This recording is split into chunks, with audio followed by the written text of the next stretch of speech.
matter what I was reading, no matter what I was doing, the questions were becoming stronger and bigger. Somebody took me to an Osho exhibition, a book exhibition. So I went there, I bought some books, I got some tapes, and that's how my journey started. So I couldn't sleep for a few days. I was like continuously reading or listening. And I felt some kind of electricity, like which gripped me, which I cannot explain, I was saying, wow, you understand me. Wow, you're answering my questions. You know my pain, and it was like I was just falling in love with Osho. And when this thing happened, like this fire, somehow something ignited, then life didn't have, other things didn't have any meaning for me anymore.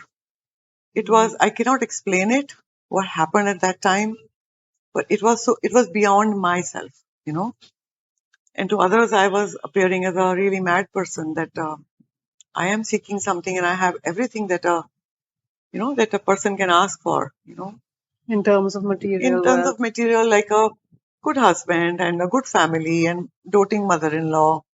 Yeah, but something inside was like, I think I had experienced all that, and now this was something which was my calling, which was beyond my control. So I was labeled as somebody has done black magic, or I'm hypnotized, or things like that. But yeah, and then I was allowed to go to the ashram, so I went there, and then it didn't stop. So it was very difficult for people to understand, for even you people. You were young, you were small. I think you might remember some things. You were 10 years old already, 97. It was hard because I was a at-home mother, always available, doing everything, always around. And then suddenly I was not available because all my energy was consumed in this.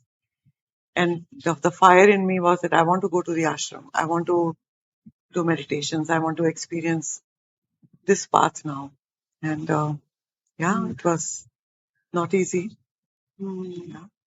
What did you experience? How was that struggle for you? What was happening for you as a mother and as a wife? Everything, yeah. Yeah, it was tough. It was tough, but I was getting pulled down in many directions.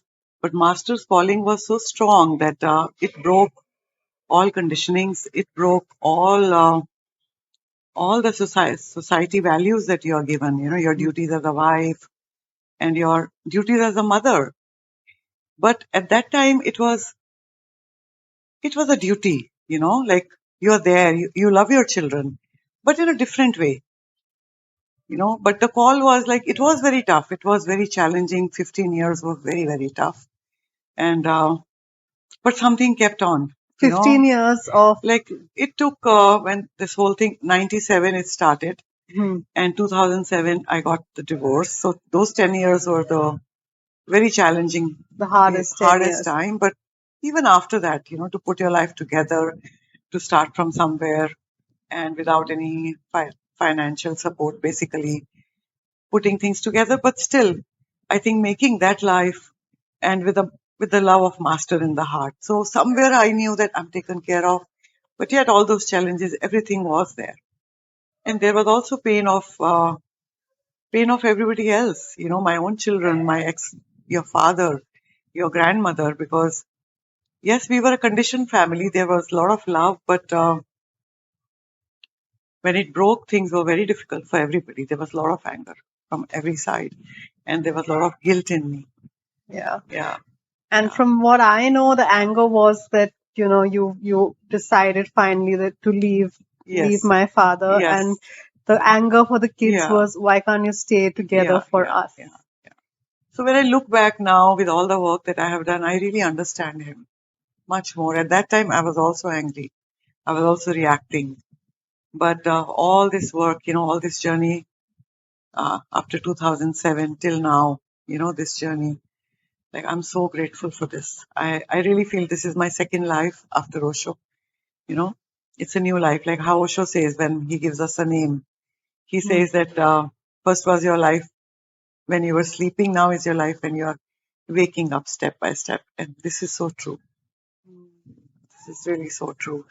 And what I share today, like this heart connection, that everything connects to the heart, and this is a gift of the master. He's guiding us all the time, step by step, even though the journey is hard, difficult. But yeah, I'm very grateful. And I'm very grateful for everything that happened. Before I felt that I wish it could have not happened like this. I wish it could have been better. But now I really feel it had to happen exactly the way it happened. And yeah, and Yes. everybody is growing, Yeah. It's not stagnant. Sometimes we live a very stagnant life, Mm. because when we want a lot of security in our life, oh, everything should be perfect, everything should be secure. And life is not like that. It will always challenge us. It will give us a challenge. But if we take the challenge that, okay, now this challenge is there to teach me something, and we learn. One is that we become a victim, then everything is against us, everything is attacking me. I went through that stage for many, many years, where you feel nothing is working for you. And then it's like, it's again for, I think every person it is like that cocoon, like the transformation coming, struggling. That struggle makes you, butterfly. The butterfly. Yeah. Yes. And I think every person goes through that. The only thing is that if we are more conscious about it, we have some guidance, some support, the journey becomes more enjoyable. You know, you can enjoy the ride. Like it's like roller coaster ride. You know you're supported. You enjoy the ride. You Yeah. go for it, right? Yeah. Even you're screaming, but you go for it. Yeah. But one is that somebody just throws you and you're just helpless. And So that support is there for everyone. for everyone, for every human Yeah. being, Yeah. everybody. If we live life thinking that the universe is for us, it Yes, is for us. yes, If we it think is it's for us. against us, we will see that. And I will say that when we, power of prayer, when we really ask for something from the heart, help comes from any direction. Help comes. This is my experience. I want to talk a little bit about my side of the story. And for me, growing up, like my mother was the the person who looked after everyone in the house. She was uh, the one person, like I remember we'd gone for a holiday once and we were three kids, three of us and my mom and dad. And mom and dad were sleeping in different rooms. And all of us wanted to sleep with my mom because my mom was always there for us. She was looking after everyone's needs. My father was more of a workaholic, so he didn't really spend a lot of time with us, so we weren't that close to him, but we were all really close to my mother, and like she was everything for us. And and honestly, like till Osho came into our life, everything to me felt perfect in my upbringing. But what I saw when Osho came in, and when for the first time mom wanted to do things for herself, because before that her life was all about giving. And there is this conditioning we have as mothers, that a mother's job is to provide and look after, and a mother does not have any needs of her own, because her whole duty is to look after her family and her kids. And for me, when I saw that for the first time, my mother wanted to do something for herself, I saw how society, even my own brother and sister, could not fathom that idea. For them, like her doing something for herself and not placing their needs before hers felt very, very wrong. And yeah, yeah. And so that's when a lot of the challenges for us started, because my father was a very controlling, good hearted, but controlling. The Asian conditioning, we live in a patriarchal culture where, men are more controlling. They set the rules. I'm doing a course recently, and one of the one of the men really explained it as like men in Indian culture are raised like the sun glows out of their ass. Just to put it in a very blast way. But my father was the only son, and his mother doted on him, so he was, you know, The only child. the only child. So his needs preceded everybody else's needs. His word was the rule of law.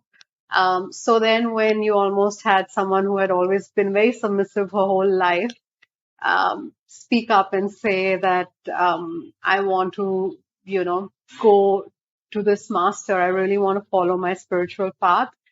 That was not taken well in the house, and that's when a lot of difficulties started for us in the house. And me, just being a small girl, I think that's when I saw sexism for the first time, because living in a very cosmopolitan society, Bombay is, it's quite modern. They call it the New York of India. Everything is very modern, but when things like this happen, you realize that no, it's not really like what it seems to be. We're still in a very patriarchal culture. And what's really interesting for me is that it's just all coming to me, but from my mom's time to my time, a big change has happened in patriarchy and, in the rising of the feminine, so we have, I mean, it's amazing that a lot has changed in just one generation. That's kudos to that. And it's also hard for the men. I know that, because their status is completely shaken now. So that's another conversation. But obviously, being with my mother on this path, like, I know that your biggest guilt has been that you broke the family, and the impact it had on us children and all of that. But today, when I sit here, like, the fact is that,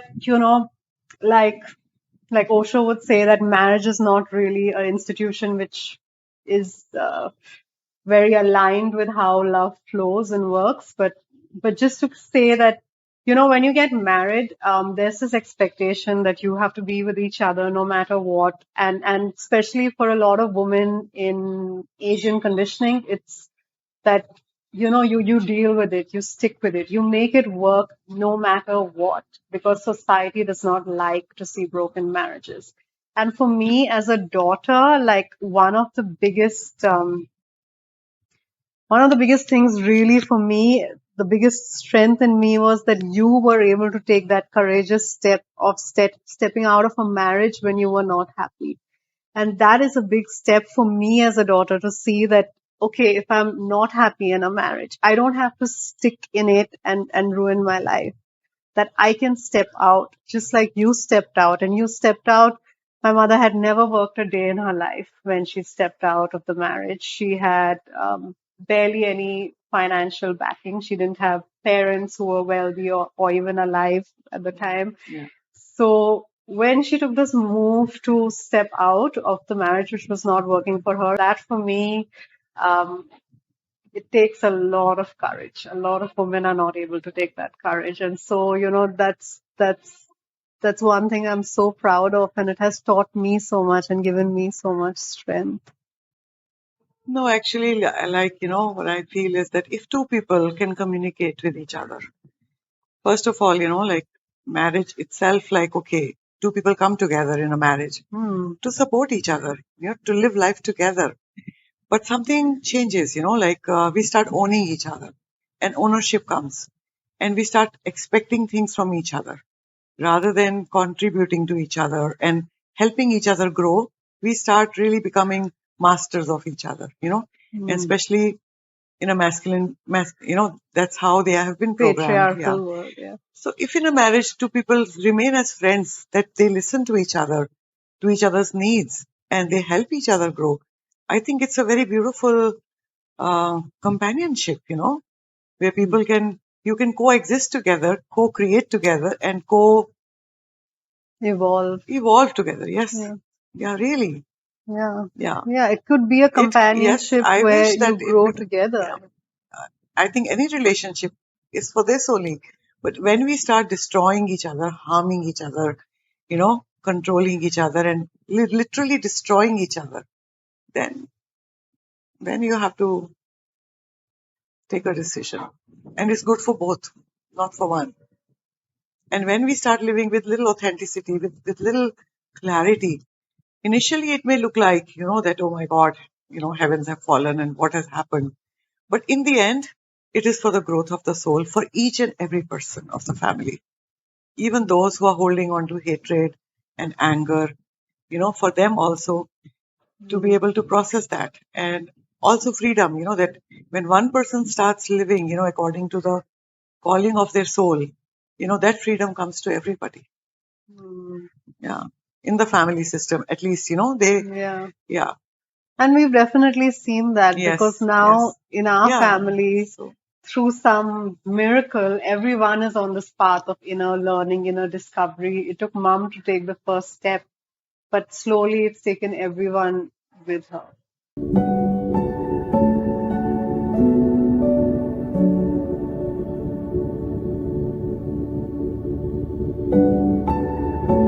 So we are really excited to announce that we will be hosting a women's retreat in Sri Lanka in October 2023, where we will really be going deeper into some of the things we spoke about, going deeper into our journey with ourselves, and really looking forward to seeing you there.